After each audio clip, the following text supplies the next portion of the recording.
سورہ ہود میں ہے، ہر جاندار کے رزق کا ذمہ دار اللہ تعالیٰ ہے۔ تو پھر لوگوں کے ذہن میں یہ سوال آتا ہے کہ قرآن پاک کے اندر موجود ہے، لیکن اگر سب کا رزق اللہ کے ذمہ ہے تو دنیا میں غربت اور بھوک کی کیا وجہ ہے؟ آج کا ذرا موضوع بہت ہی زیادہ سینسٹیو ہے، بہت غور سے سمجھیے گا، اور یہ شعور ہے ایک طرح کا جو کہ میں پیدا کرنا چاہ رہی۔ اس کے اوپر پہلے بھی بہت سارا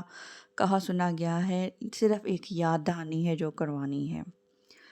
دیکھا ہے جس طرح سے اللہ نے فرشتے بنائے ہیں اپنے ہر کام کے لیے، بارش کا الگ سے ہے، موت جو کا فرشتہ الگ سے ہے، روح ڈالنے پھونکنے کا فرشتہ الگ سے ہے۔ یہ ذمہ داریاں ہیں نا جو اللہ نے فرشتوں کے ذمہ لگائی ہوئی ہیں۔ خود تو اللہ سارے کام جو ہے وہ نہیں نہ وہ ہو سکتا، تو ایسے ہی ہے جیسے ایک دفتر کے اندر ایک سپروائزر ہے اور اس کے بعد پھر مطلب یہ ساری چیزیں اس طرح سے ہیں۔ تو یہ ہے کہ انسانوں کے معاملے میں بھی نا اللہ نے سارا میٹیریل دے دیا ہے، لیکن گھر اب آ کے اللہ خود تو نہیں بناتا نا، وہ سارا اب آپ لوگوں نے خود بنانا ہے۔ اللہ نے اپنے ایجنٹ مقرر کر دیے ہیں، انسانوں کو اپنا امین بنا دی ہے کہ یہ آپ نے یہ ایسے کام کرنے ہیں، تو ڈیوٹیاں لگا دی ہیں۔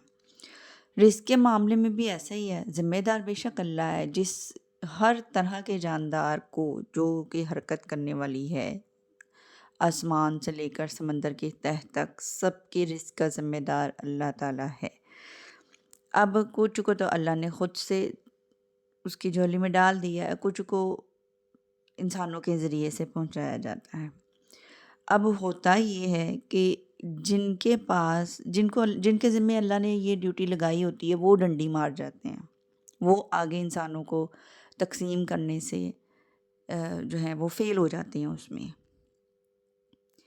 اور یہ انسانوں کی آزمائش اور امتحان کے لیے ہے۔ اس کو سب سے واضح طریقے سے میں آپ کو سمجھاتی ہوں۔ یہ صحیح بخاری کا ایک واقعہ ہے، اور حضرت موسیٰ کی امت میں سے تھے یہ 3 آدمی، اور ان میں ایک کوڑی تھا، ایک اندھا اور ایک گنجا۔ کوڑی جو تھا اس کے دل میں یہ خواہش تھی کہ جی میں بالکل عام انسانوں کی طرح سے خوبصورت ہوں، خوشبو والا میرا لباس ہو، میرے پاس یہ اللہ کی ہر نعمت ہو، سارا کچھ۔ گنجے کو یہ حسرت تھی کہ اس کے پاس بال ہوں، مال و دولت ہو، سارا کچھ۔ اسی طرح سے اندھے کو بھی یہی خواہش تھی۔ اب تینوں کے پاس اللہ نے ایک فرشتہ بھیجا، اور جو کوڑی تھا اس کو بالکل نارمل انسان بنا دیا، اور اس کو اللہ تعالیٰ نے اونٹ جو تھا وہ ایک عطا کیا۔ اب اس ایک اونٹ سے اس نے اتنا زیادہ اللہ نے اس میں برکت دی کہ وہ پورا ایک غلہ بن گیا اس کا۔ گنجا جو تھا اس کو بال بھی دیے، اور اس کو ایک حاملہ گائے دی، جس سے کہ اس نے بہت زیادہ ایک باڑا سا بن گیا، اس کا کافی برکت ہوئی اس کے اس اللہ کی عطا سے۔ اور جو اندھا تھا اس کو نظر بھی دی، اور ایک حاملہ بکری دی، اور اس سے اس نے بہت زیادہ جو ہے وہ بکریوں کا ریوڑ اکٹھا کر لیا۔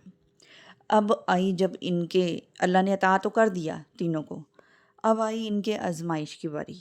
اللہ نے وہی فرشتہ اس کے پاس انہی کی حالت میں بھیجا، جیسے جو کوڑی تھا اس کے پاس فرشتے کو کوڑی بنا کے بھیج دیا،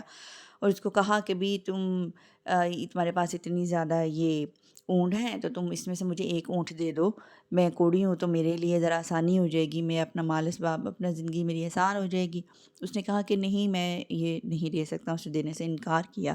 اس جو فرشتہ جو تھا اس نے کہا کہ بھی تم بھی تو پہلے کوڑی ہی ہوا کرتے تھے، تمہارے پاس بھی کچھ نہیں تھا، پھر اللہ نے تمہیں عطا کیا ہے، تو اب اگر تم اس میں سے مجھے دے دو گے تو تمہیں کیا فرق پڑے گا، تمہارے پاس تو اتنا زیادہ ہے۔ اس نے انکار کیا، آزمائش تھی اس کی، وہ ناکام ہوا،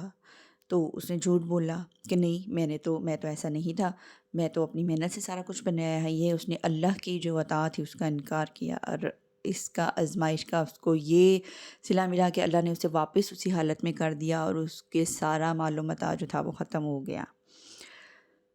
دوسرے نمبر پہ جو تھا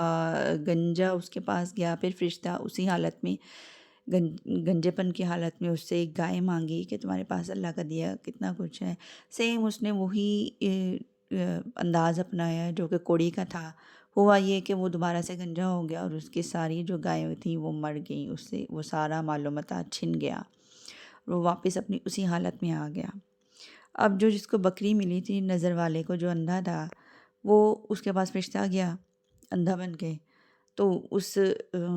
جو اللہ کی عطا تھی اس نے اس کو یاد رکھا ہوا تھا، وہ بڑا شکر گزار بندہ تھا اللہ کا، تو اس نے کہا کہ بھئی تم جتنی بکریاں لے جانا چاہتے ہو لے جاؤ، یہ میری اللہ کی عطا ہے، تم لے جاؤ گے تو مجھے خوشی ہوگی، مجھے اللہ نے ہی دی ہیں۔ میں اس وقت کو مجھے یاد ہے جب میں اندھا ہوا کرتا تھا اور میرے پہ جو مصیبتیں تھیں، میں تمہاری مصیبت کو سمجھ سکتا ہوں، تو تم ایسا کرو، تمہیں جو چاہیے تم لے جاؤ۔ یہ اس کا امتحان تھا اور اس امتحان میں وہ پاس ہوا، اللہ نے اس کو اور زیادہ برکت دی۔ تو یہ جو چیزیں ہیں نا، دیکھیں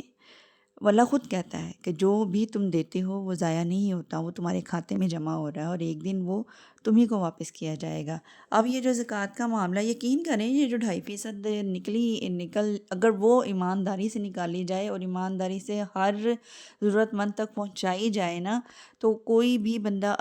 غریب نہیں رہے گا، کوئی بھوکا نہیں رہے گا،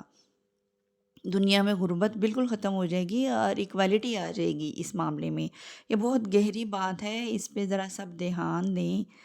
اور خاص طور پہ وہ لوگ جو جن کے پاس ان کی ضرورت سے زیادہ ہے، جو یہ سوشل میڈیا پہ آ کے بڑے بڑے ہوٹلوں میں بیٹھ کے کھا رہے ہوتے ہیں، بڑا وی آئی پی سیٹ اپ ہے، بڑا وی آئی پی ماحول ہے، یہ جی اچھا وہ گھڑیاں بھی 1 1 کروڑ کی گھڑی میں آپ نے کیا لینا ہے اس میں سے، وہ ٹائم ہی تو بتاتی ہے۔ یہ 1 کروڑ کی گھڑی آپ نے اس میں سے کیا کیا کیسی تسکین ہے جو کہ آپ کی پوری نہیں ہوتی؟ دیکھنا تو ٹائم ہی ہے، تو وہ آپ کا نہیں ہے کہ آپ ہی اپنے اندر ڈالتے جائیں، وہ تو آپ کا پیٹ کبھی بھی نہیں بھرنا۔ اللہ نے خود ہی کہہ دیا ہوا ہے کہ اگر انسان کو ایک سونے کی وادی بھی دے دوں گا نا تو اس کی خواہش ہوگی کہ مجھے دوسری ملے، تو یہ اور یہ انسان کا پیٹ جو ہے نا وہ صرف قبر کی مٹی ہی بھر سکتی ہے، یہ اتنا نفس جو ہے ہمارا وہ ہے اس قسم کا۔ تو توبہ کریں اللہ سے، جن کے پاس زیادہ ہے وہ ذرا سوچیں کہ وہ ان کے پاس کیوں زیادہ ہے، اور وہ اپنے پہ ہی لگاتے رہیں، اس کو سوچیں، ذرا غور و فکر کریں۔ قرآن پاک میں بھی ہے سوچو، غور و فکر کرو۔ اب قرآن پاک تو یہ ہے کہ نہ تو مسئلوں کی کتاب ہے، نہ یہ تعویذ گنڈوں کی کتاب ہے، نہ یہ مردوں کو بخشوانے کی کتاب ہے، یہ صرف ان لوگوں کے لیے ہے جو اللہ سے ڈرتے ہیں، ھدی للمتقین، جو ہدایت پانے والے ہیں۔ اور یہ ہدایت کہاں سے آنی ہے؟ یہ ادھر سے ہی آنی ہے، دیکھیں تو صحیح، اس کو کھول کے پڑھیں تو صحیح۔ آپ کس کس کا رزق جو ہے وہ دبا کے بیٹھے ہوئے ہیں اور اپنے ہی اعمال خراب کر رہے ہیں، اپنی آخرت خراب کر رہے ہیں۔ نکلیں اس چیز سے، اس چیز کو ذرا ڈیپلی انڈرسٹینڈ کریں۔ عام عورتیں گھروں میں جھگڑا کر رہی ہوتی ہیں، نہیں تو بہن نو نہیں دینا، نہیں تو بھرا نو نہیں دینا، بھئی نہیں، ایسے نہیں ہو سکتا ہے۔ بہن کا رزق اللہ نے بھائی کے جیب میں رکھا ہو، یا بہن کا جو بھائی کا رزق ہے وہ بہن کی جیب میں رکھا ہو، ماں کا رزق جو ہے وہ اللہ نے بیٹے کی جیب میں رکھا ہو، تو اس طرح سے مت کیا کریں، ایک دوسرے کو لینے دیں۔ بلکہ میں تو کہہ رہی ہوں اب تو رمضان ہے، اپنے دروازے میں آئے کسی بھی سائل کو واپس نہ کریں، کیونکہ آپ یہ فیصلہ نہ کریں کہ اگر جو دروازے پہ آیا ہے وہ تو پروفیشنل ہے، آپ کو تو ثواب ملنا ہے آپ کی نیت کا، ٹھیک ہے؟ آپ کو آپ کی نیت کا ثواب ملنا ہے، آپ کو نہیں پتا کہ وہ جو بھائی مانگنے ہے وہ پروفیشنل ہے یا ہو سکتا ہے آپ کے 10 20 دینے سے اس کا کیا آپ کا گھس جانا ہے، مجھے بتائیں ذرا۔ تو بہرحال یہ ایک اور واقعہ ہے، 2 بھائی تھے، تو نبی پاک صلی اللہ علیہ وسلم کے پاس ایک بھائی آیا تو کہنے لگا کہ میں تو اتنی محنت کرتا ہوں، میرا بھائی تو فارغ بیٹھا رہتا ہے، وہ کچھ بھی نہیں کرتا اس طرح سے۔ تو انہوں نے کہا کہ تمہیں جو رزق مل رہا ہے وہ اس کی قسمت سے مل رہا ہے۔ تو یہ دیکھیں یہ بات ہے کہ اگر کوئی کام نہیں بھی کر رہا تو اللہ نے اس کا وسیلہ تو بنا دیا ہے،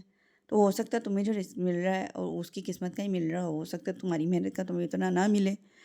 تو اس چیز کو ذرا، یہ بڑی گہری باتیں ہیں، اس چیز کو سمجھنا جو ہے وہ اللہ نے میرے اوپر تو یہ چیز شعور کو واضح کیا ہے، میں یہ عطا میرے اوپر تو ہوئی ہے، لیکن آپ لوگ بھی پلیز جن کے پاس یہ اپنی ضرورت سے زیادہ ہے وہ سوچیں کہ وہ کیوں زیادہ ہے۔ تو یہ ہے کہ میری ان تمام امیروں سے گزارش ہے جو سن رہے ہیں اس وقت مجھے، وہ ضرور کسی اللہ والے سے پتہ کروائیں، وہ خود اس چیز کو ڈھونڈیں، اس چیز کو سمجھیں کہ ضرورت سے زیادہ اگر ان کے پاس ہے تو کیوں ہے، ایسی کون سی خوبی ہے آپ کے اندر کہ جو اللہ نے آپ کو اتنا عطا کر دیا ہے، تو ضرور اس میں آپ کے توسط سے کسی اور کے رزق اللہ نے رکھا ہوا ہے۔ برائے مہربانی اس چیز کو سمجھیں اور حقدار تک اس کا رزق پہنچائیں اور اپنے اعمال جو ہیں وہ درست فرمائیں۔ جزاک اللہ۔